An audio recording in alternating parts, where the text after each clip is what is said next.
देवी Helena भी तो हो सकती है, क्योंकि इस विवाह गठबंधन से पूर्व ही वो इस विवाह के लिए अत्यंत आतुर थी। आचार्य, तेरा की मंशा पर संदेह करना भी पाप से कम नहीं है। उनका जीवन मगध व मौर्य वंश के प्रति त्याग व समर्पण से परिपूर्ण रहा है। इस आक्रमण में भी वो आहत हुई हैं और आज भी वो मूर्छित हैं। मां के त्याग और समर्पण के विषय में किसी को भी कोई संदेह नहीं है भ्राता जस्टिन, किंतु ये भी सत्य है कि इस प्रस्ताव की पात्रता पर उन्हें अत्यंत विश्वास था।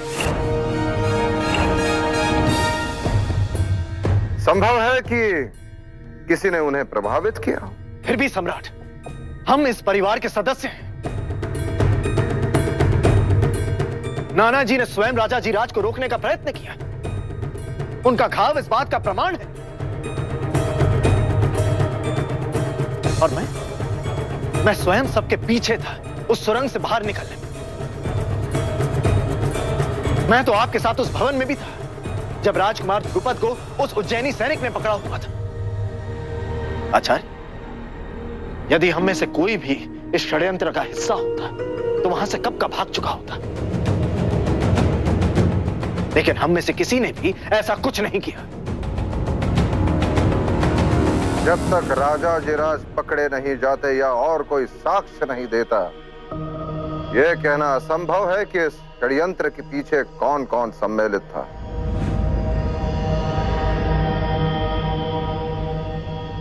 राजा जिराज की पुत्री अहंकारा इस घटना से स्तब्ध हो गई है और इस समय उसे कुछ पूछना उचित नहीं होगा।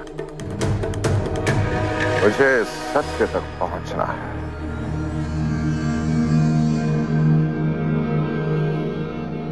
और मैं पहुंचूंगा भी।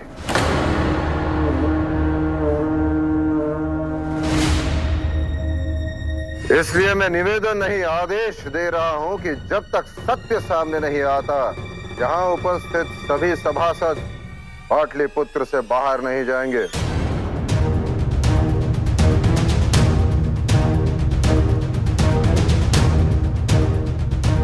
जो मगध का मौर्य वंशी का शुभचिंतक है,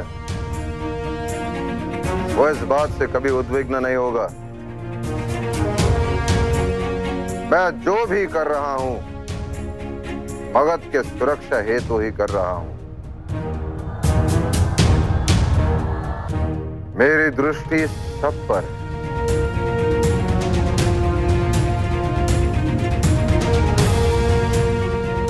और जो भी राजद्रोही सिद्ध होगा,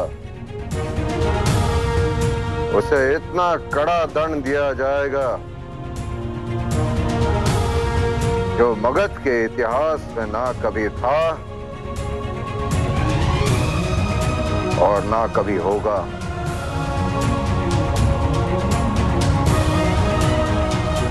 आचार्य, राजा जी राज को ढूंढने का दायित्व हमें किस पर सौंपना चाहिए? मेरे विचार से आक्रामक से योग्य और विश्वसनीय और कोई व्यक्ति नहीं हो सकता।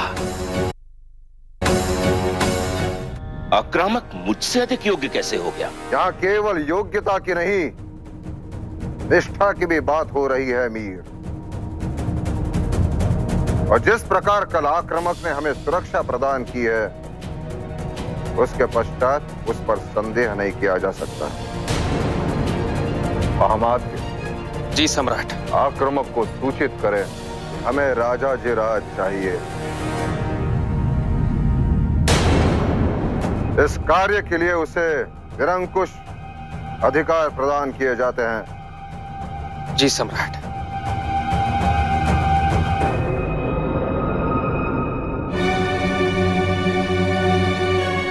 सम्राट, यदि इसे मर्यादा का उल्लंघन ना समझा जाए तो क्या मैं आपसे एक प्रश्न पूछ सकता हूं?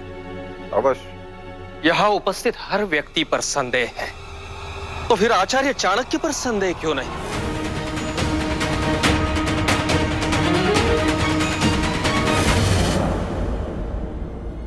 आचार्य ने हमें बार बार सूचित किया था कि राजाधिराज के साथ गठबंधन उचित नहीं है और उनका अपहरण भी हुआ। सम्राट, जब कोई अपने आप को ही शक के दायरे से बाहर रखना चाहे तो उसके लिए यह दिखाना कठिन नहीं कि उसका अपहरण हो गया है। सच कौन जानता है? और फिर आप ही ने तो कहा कि प्रत्यक्षता भ्रांति के समान होती है। मरण रहे मीर, ये केवल मेरे ही नहीं, मेरे महान पिताश्री के भी गुरु थे। अर्थ जानते हो गुरु का? उनके सामने भी स्थान ग्रहण करना मेरे लिए पाप है।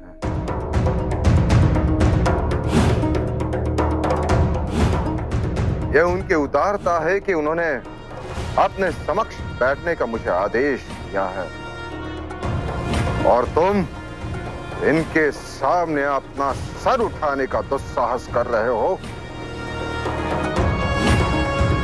पुनः हमारे समक्ष ऐसे शब्दों का प्रयोग किया, आप अपने अपमान, अपने पतन को पुनः आमंत्रित करोगे।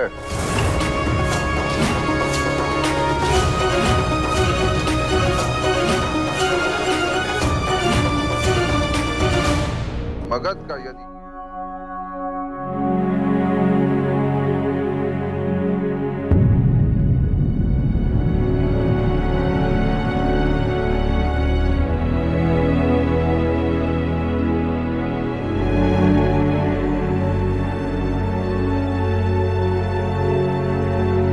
हाँ, ये तो कुछ भी नहीं।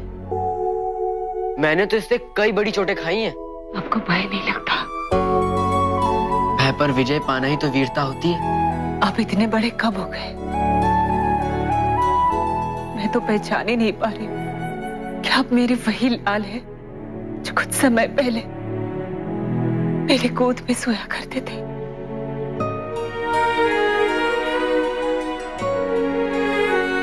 माँ, मैं कितना भी बड़ा हो जाऊं, सर्वप्रथम आपका लाल ही रहूंगा।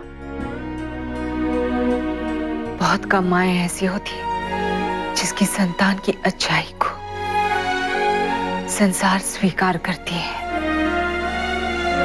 आपने मुझे ऐसी मां बनने का अवसर दिया और इससे भी अधिक गर्व इस बात का है कि आपने जिस संवेदना से उस जटिल परिस्थिति का सामना किया, दुर्बल की सहायता की, धर्म और नैतिकता के मार्ग पर चल के, अब मैं निश्चित हूं भविष्य में उत्पन्न होने वाली ऐसी परिस्थितियों का सामना आप पूरी सत्यनिष्ठा के साथ करेंगे।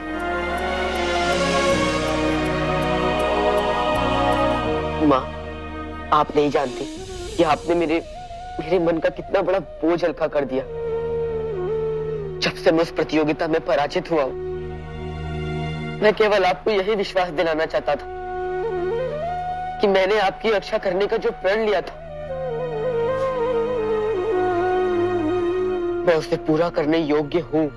आज मैं बहुत प्रसन्न हूं। अब जो चाहते हैं मुझसे मांग सकते हैं।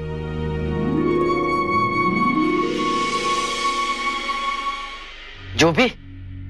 हाँ।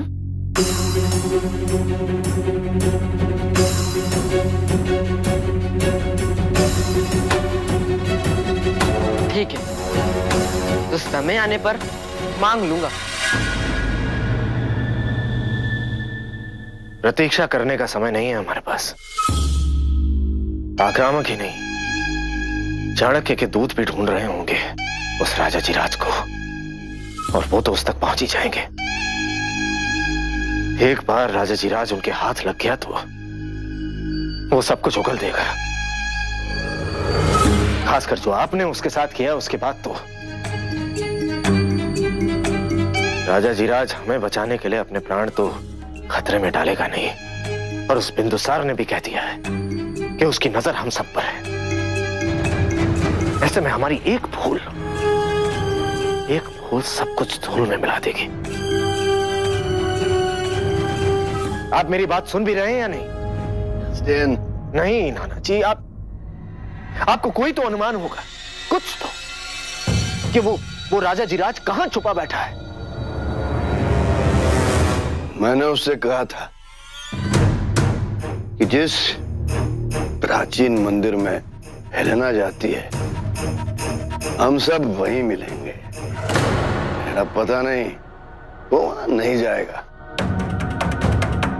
सब समाप्त हो गया जस्टिन, सब समाप्त हो गया। तुम्हें उस सिंहासन पे बैठे हुए देखने का मेरा सपना अधूरा रह जाएगा। जीते जी तो पूरा नहीं होगा। लेकिन मैं नहीं मरना चाहता एक राजद्रोही की मौत, खासकर तब जब मेरा षड्यंत्र के इस हिस्से से कोई लेना देना नहीं। आप लोगों के चक्कर में एक बार तो मैं अपने प्यार को खोने ही वाला था, लेकिन दोबारा ऐसा नहीं होने दूंगा मैं।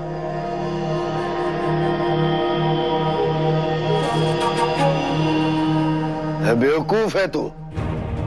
हर एक राजद्रोही की मौत मरना उस नूर के प्रेमी की मौत मरने से तो अच्छा होगा।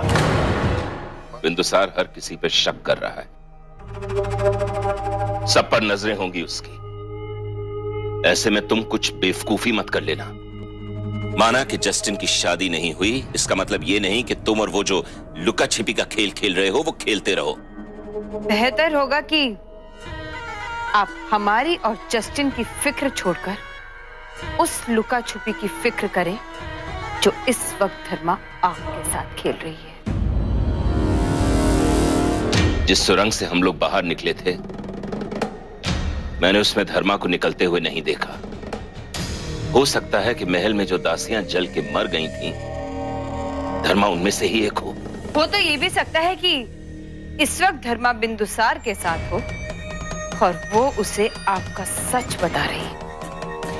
बाबा, धर्मा का बार बार बचना हम दोनों के लिए ही अच्छा संकेत नहीं।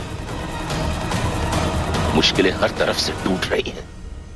पता नहीं क्यों बिंदुसार मुझ पे भी शक कर रहा है कि महल में आग लगा के मारने की साजिश में मैं भी शामिल था। मैं कितना भी खुदगर्ज हूं, लेकिन बिंदुसार को, उसके बच्चों को, उसके खानदान को आग से जला के मारने की घटिया साजिश नहीं कर सकता। ये भावुक होने का वक्त नहीं है बाबा। आप सिर्फ धर्मा के बारे में सोचिए, क्योंकि इस वक्त बिंदुसार के लिए सबसे ज्यादा जरूरी ये होगा कि आपने फिर से धर्मा को मारने की कोशिश क्यों की। मुझे धर्मा को ढूंढने के लिए कोई टेढ़ा रास्ता निकालना होगा। रास्ता कैसा भी हो, अब धर्मा को आपको जल्द ही ढूंढ कर निकालना होगा।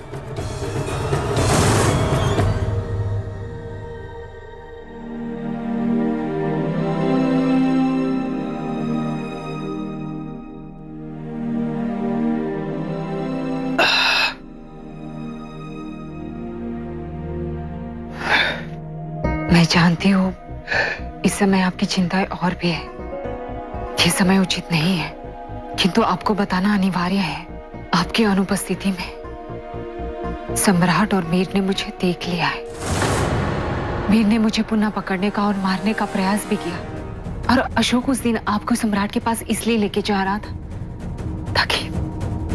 ताकि सम्राट आपसे अशोक के पिता का सत्य पूछ सके। मुझे ऐसे लगने लगा था कि संकट चारों ओर से मुझ पर टूट पड़ा है। अशोक की बढ़ती लोकप्रियता देखकर मेरा भय और भी बढ़ रहा है कि कहीं उसकी वास्तविकता सबके सामने ना आ जाए। और मैं भी यही चाहता था देवी, कि अशोक अपनी योग्यता अपने बल से सिद्ध करे, तब मैं उसे सम्राट के समक्ष ले चलूं और उसकी सत्यता सम्राट के समक्ष प्रकट कर दूं। और मैंने तो निश्चित भी किया था कि यदि प्रतियोगिता में अशोक विजयी होता तो मैं स्वयं उसे सम्राट के समक्ष ले जाता और उसका सत्य प्रकट कर देता।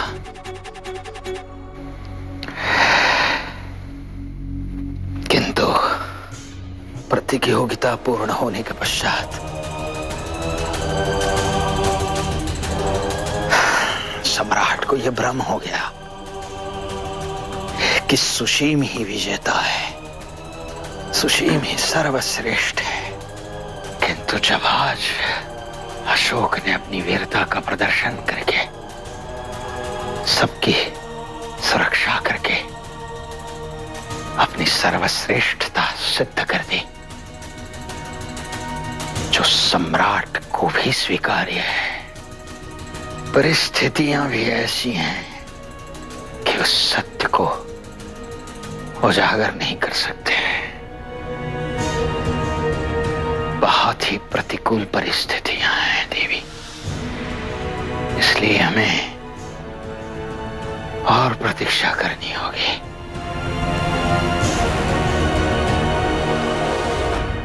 ये विशेष सभा आज सम्राट के आग्रह पर बुलाई है मैंने। सम्राट आज सभी छात्रों से कुछ कहना चाहते हैं।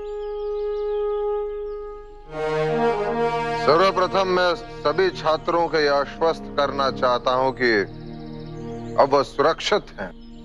जो भी दुर्घटना हुई उसके पश्चात सुरक्षा व्यवस्था और कड़ी कर दी गई है। किसी को भी भयभीत होने की आवश्यकता नहीं है। किंतु इस आक्रमण के पश्चात मेरा विश्वास और बढ़ गया है कि मगध का भविष्य सुरक्षित भी है और उज्जवल भी, क्योंकि इस राजकीय विद्यालय में कुछ छात्र ऐसे हैं जिन्होंने अपने वीरता से यह सिद्ध कर दिखाया। शत्रु कितना भी चालाक, कितना भी बलशाली क्यों ना हो, किंतु जब मगध के वीर सामने खड़े होते हैं,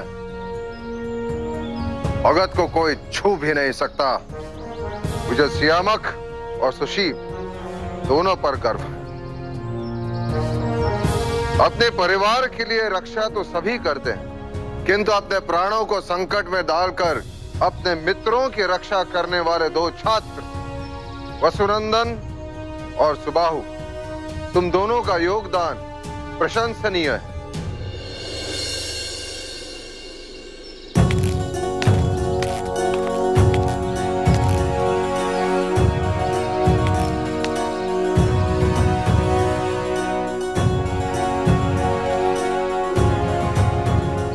कल्याण।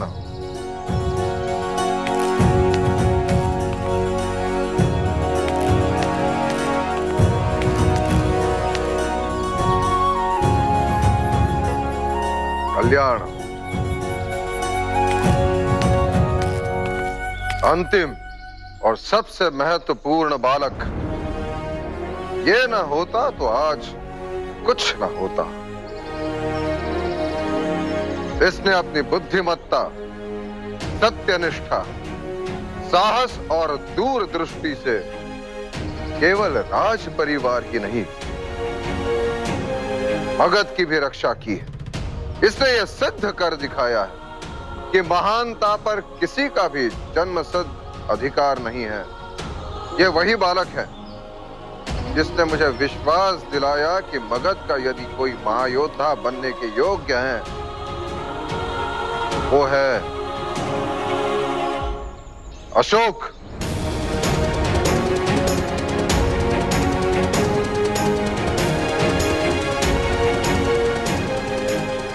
आपने इस बालक के बारे में बिल्कुल सत्य कहा था। कुछ भिन्न है ये, कुछ बनेगा, अवश्य बनेगा। आगे आओ अशोक। आओ अशोक।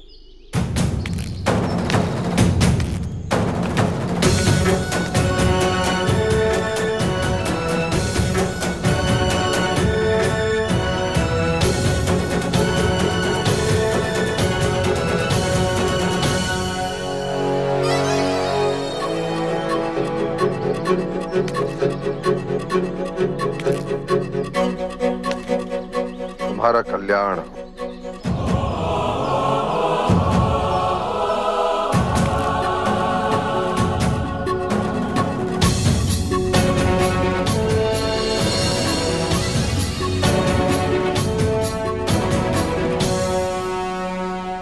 तुमने जो वीरता दिखाई उसके पश्चात मुझे कोई संदेह नहीं है कि तुम्हें वो सम्मान दिया जाए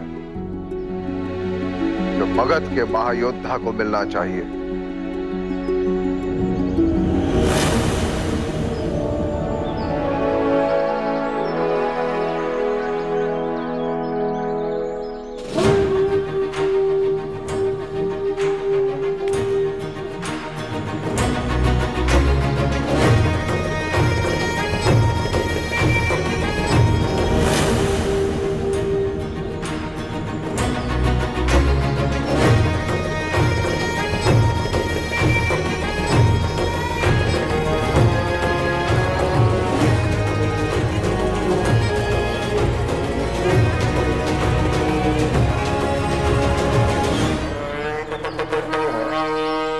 चाहिए सम्राट।